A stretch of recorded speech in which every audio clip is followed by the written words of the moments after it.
Thank you for joining us today for the reading of the Word of God. We strive to always present the Word of God as it is presented in the NIV Bible. Keep us in your prayers as we pray for you all as we engage our Lord and Savior in this amazing journey in the reading of the Bible.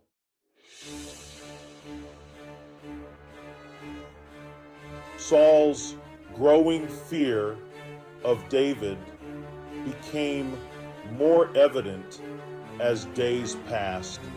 His unease was palpable, marking a significant shift in their relationship.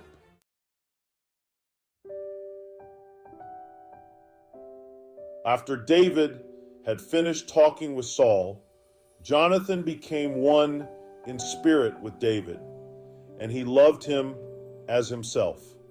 From that day, Saul kept David with him and did not let him return home to his family.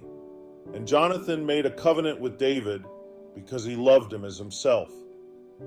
Jonathan took off the robe he was wearing and gave it to David, along with his tunic and even his sword, his bow, and his belt.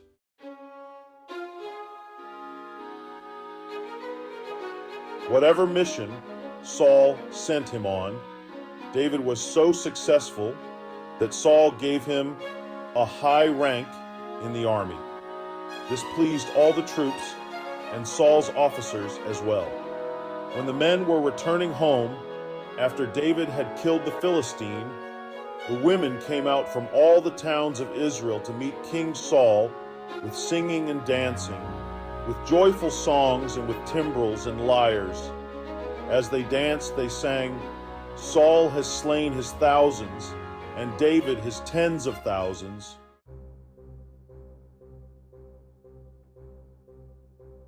Saul was very angry. This refrain displeased him greatly. They have credited David with tens of thousands, he thought, but me with only thousands. What more can he get but the kingdom? And from that time on, Saul kept a close eye on David.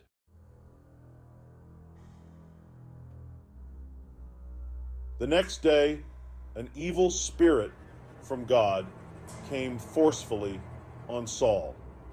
He was prophesying in his house while David was playing the lyre, as he usually did. Saul had a spear in his hand, and he hurled it, saying to himself, "I'll pin David to the wall." But David eluded him twice. Saul was afraid of David because the Lord was with David but had departed from Saul. So he sent David away from him and gave him command over 1,000 men, and David led the troops in their campaigns. In everything he did, he had great success because the Lord was with him. When Saul saw how successful he was afraid of him. But all Israel and Judah loved David because he led them in their campaigns.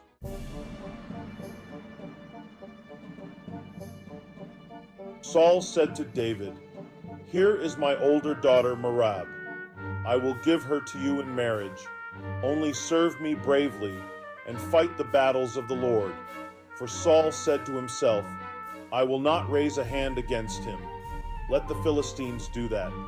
But David said to Saul, "Who am I, and what is my family or my clan in Israel, that I should become the king's son-in-law?"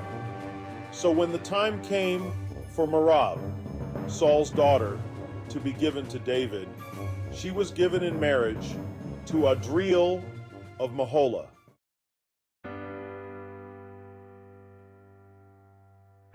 Now Saul's daughter, Michal, was in love with David, and when they told Saul about it, he was pleased. "I will give her to him," he thought, "so that she may be a snare to him, and so that the hand of the Philistines may be against him." So Saul said to David, "Now you have a second opportunity to become my son-in-law." Then Saul ordered his attendants, Speak to David privately and say, look, the king likes you and his attendants all love you. Now become his son-in-law. They repeated these words to David, but David said, do you think it is a small matter to become the king's son-in-law? I'm only a poor man and little known. When Saul's servants told him what David had said, Saul replied, say to David, the king wants no other price for the bride than 100 Philistine foreskins to take revenge on his enemies. Saul's plan was to have David fall by the hands of the Philistines. When the attendants told David these things, he was pleased to become the king's son-in-law. So before the allotted time elapsed, David took his men with him and went out and killed 200 Philistines and brought back their foreskins. They counted out the full number to the king so that David might become the king's son-in-law. Then Saul gave him his daughter Michal in marriage.